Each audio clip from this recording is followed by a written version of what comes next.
کہ موسیٰ پیغمبر اس ذات کا نام ہے جس پہ 70,000 بچے نچھاور ہو گئے. یعنی 70,000 بچے نچھاور ہو تو ایک موسیٰ بنتا ہے, ایک موسیٰ کی زندگی بنتی ہے. بڑی توجہ کیجئے گا. تو موسیٰ کی زندگی, موسیٰ ایک نبی کی زندگی قربان ہو جائے ان کے مشن پر, اس کا مطلب یہ ہے 70,000 بچوں کی حیثیت نہیں ہے, ایک نبی کی حیثیت ہے. اور ایک نبی کی حیثیت نہیں ہے, اس کے مشن کی حیثیت ہے. ابھی تک جتنے بھی پیغمبر آئے اور کتنوں نے قربانیاں پیش کی, کسی کو آرے سے کاٹا گیا, کسی کو زندہ درگور کر دیا گیا, کسی کو مار دیا گیا, کسی کو قتل کر دیا گیا. وہ سارے پیغمبر اتنی اہمیت کے باوجود اپنے مشن پہ قربان ہو گئے, اس لیے کہ یہ کوئی معمولی مشن نہیں تھا جو پروردگار بھیج رہا تھا. آدم سے چلتا ہوا مشن 14,000 سالوں میں آ کے سرکار ختمی مرتبت پر مکمل ہوا. تو یہ کتنا بڑا مشن ہے, جہاں 70,000 بچوں کی زندگی کے برابر ایک نبی, اور اس طریقے کے 1,24,000 پیغمبر, 14,000 سال تک لگاتار پیغمبروں کا سلسلہ. نہیں غور کر رہے ہیں آپ؟ اب مشن کی اہمیت کو سمجھیے گا کہ مشن کتنا بڑا ہوگا. تو 14,000 سال لگ گئے انبیاء کو جس مشن کو پہنچانے میں. جب وہ مشن خطرے میں آیا تو حسین نے اسے ایک دن میں بچا لیا. نہیں غور کر رہے ہیں؟ یعنی جس مشن کو پھیلانے میں انبیاء 14,000 سال لگا دیں, حسین کو بچانے میں صرف ایک دن لگتا ہے. صلوات پڑھ محمد والے محمد پر.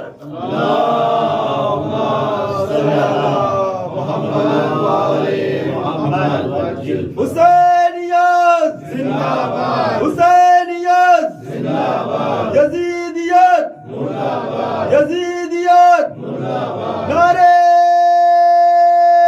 حیدری, محمد والے محمد بلند تر صلوات.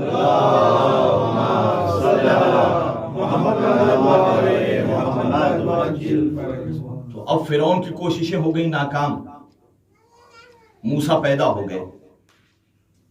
پورے بنی اسرائیل میں پوری فورس لگی ہوئی ہے, تلاش ہو رہی ہے کہ کہیں بچے کی آواز آ جائے. تاریخ لکھتی ہے کہ جناب موسیٰ کی ماں موسیٰ کو لے کے آغوش میں بیٹھی ہوئی ہیں, بھئی بچہ ہے. ذرا سی آواز ہوئی, ایک مرتبہ دروازے پہ آہٹ محسوس ہوئی. کنیز کو بھیجا کہ جاؤ دیکھو, پتا چلا کہ فوج ہے. اب کیا کریں جناب موسیٰ کی ماں؟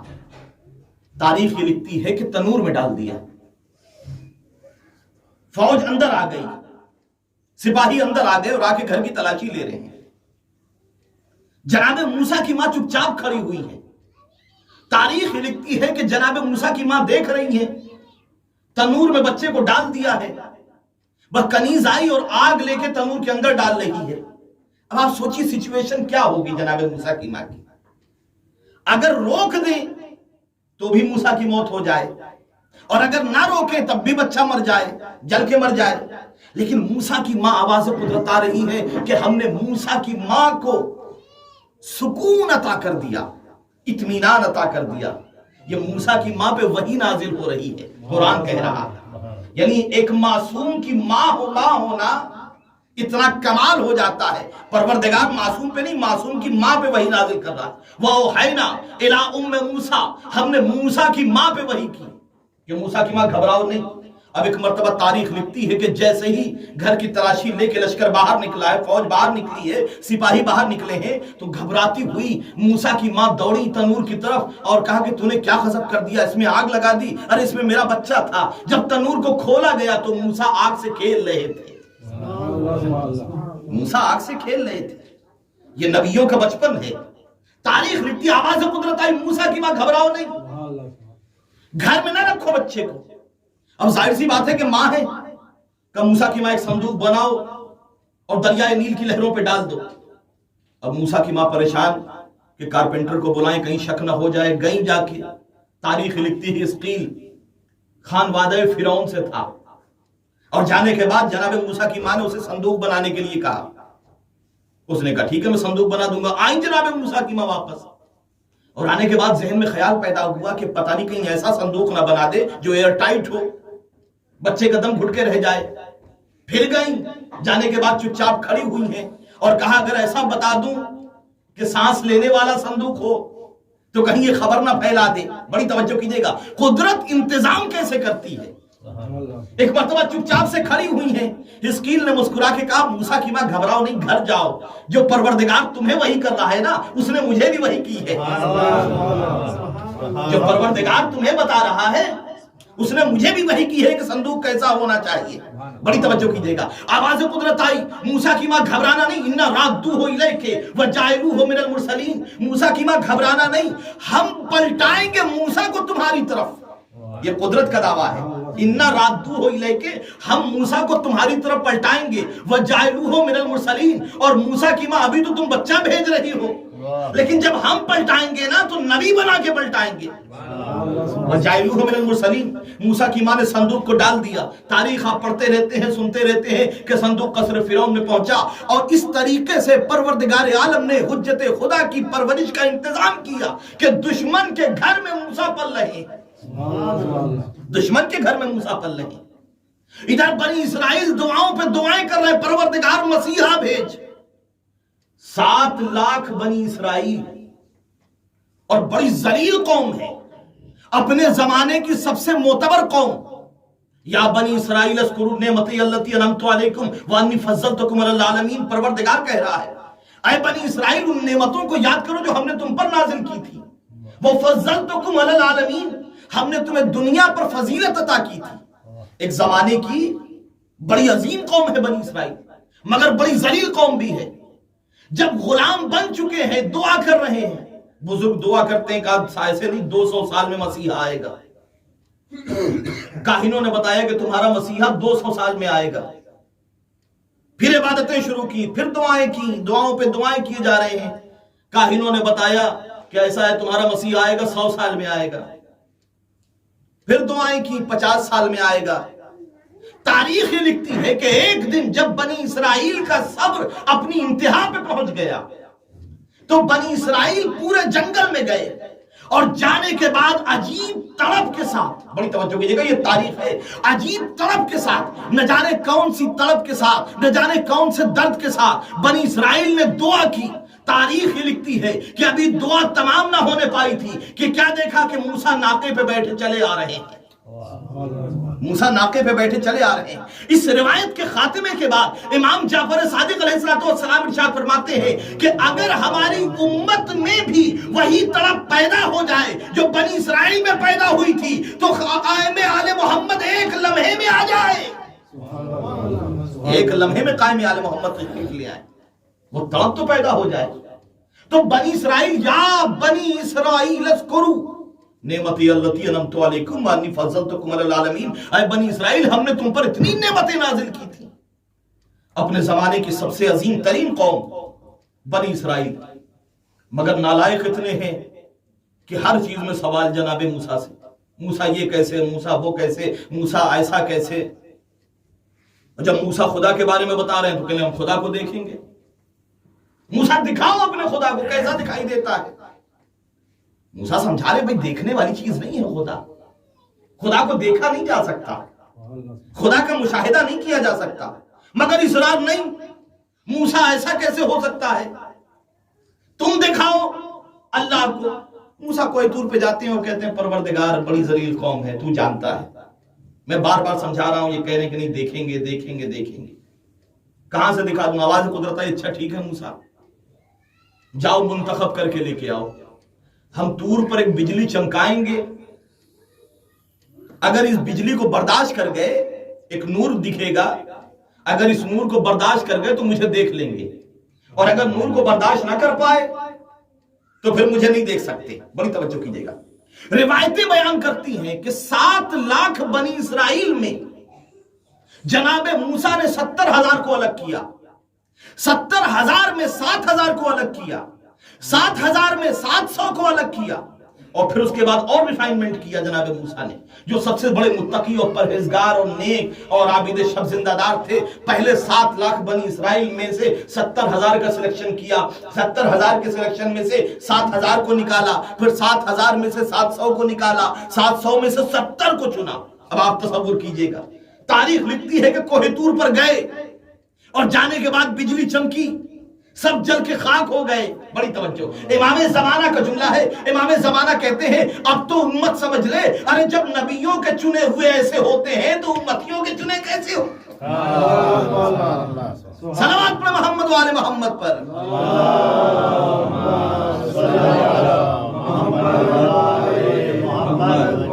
جب نبی کا انتخاب ایسا ہوتا ہے تو پھر امتیوں کا انتخاب کیسا ہوگا. 7 لاکھ میں سے 70,000, 70,000 میں سے 700, 700 میں سے 7,000 میں سے 700, 700 میں 70, یعنی کتنا ریفائنمنٹ کیا ہوگا جناب موسیٰ نے ان کو منتخب کرنے کے لیے کہ کتنے ٹیسٹ دینا پڑے ہوں گے کہ بڑے متقی ہیں, بڑے پرہیزگار ہیں. یہ ہے بنی اسرائیل. روایتیں بیان کرتی ہیں کہ جب جناب موسیٰ آئے ہیں فرعون کے دربار میں, چلے گئے جا کے کوہ طور پر, اللہ سے گفتگو ہوئی, پوری تاریخ آپ سنتے رہتے ہیں. جب کوہ طور پر گئے آواز قدرت آئی, انی انا اللہ, موسیٰ ہم اللہ ہیں, انکا بالوادی فخلان علیک, انکا بالوادی المقدس طوا, موسیٰ اپنی نارین اتار دو اس لیے کہ تم وادی مقدس میں ہو. آواز قدرت آ رہی, انی انا اللہ, موسیٰ ہم خدا ہیں. اس کے بعد وہ معجزات عطا ہوئے اور اس کے بعد کا اذهب الی فرعون انه طغى, اب جاؤ موسیٰ اور فرعون کو ہدایت دو. اذهب الی فرعون انه طغى, اس لیے کہ فرعون طغیانی کرنے لگا ہے. یہ ہے فصاحت و بلاغت قرآن. یہ نہیں کہا کہ فرعون خدا بننے لگا ہے, کیا کہا, اذهب الی فرعون انه طغى, اے موسیٰ جاؤ فرعون کی طرف, اس لیے کہ طغیانی کرنے لگا ہے. طغیانی کیا ہوتی ہے؟ عربی میں طغیانی کہتے ہیں جب پانی باندھ کو توڑ کے بہنے لگتا ہے تو کہتے ہیں قد طغى الماء, پانی طغیانی کرنے لگا ہے. بڑی توجہ کیجیے. یعنی انسان بنایا تھا, کیا استعارہ استعمال کیا پروردگار نے, بنایا تھا انسان خدا بننے لگا ہے, طغیانی کرنے لگا ہے, سرکشی کرنے لگا ہے. تو اب جناب موسیٰ نے ہاتھوں کو اٹھایا, رب اشرح لی صدری ویسر لی امری واحلل عقدۃ من لسانی یفقہوا قولی. پروردگار رب اشرح لی صدری, پروردگار جا تو رہا ہوں, میرے سینے کو کشادہ کر دے. ویسر لی امری, میرے امور کو آسان کر دے. واحلل عقدۃ من لسانی, میری زبان کی گرہوں کو کھول دے. یفقہوا قولی, تاکہ لوگ میرے قول کو سمجھ سکیں.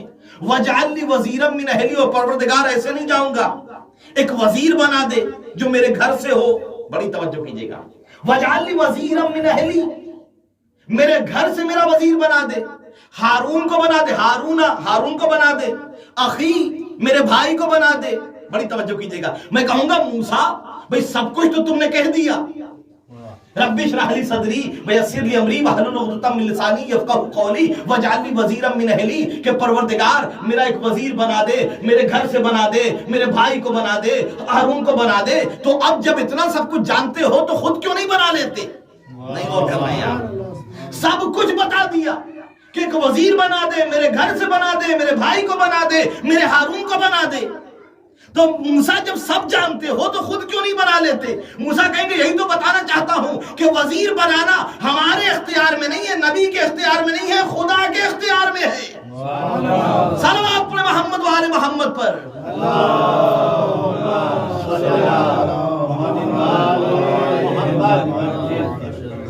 نعرہ حیدری.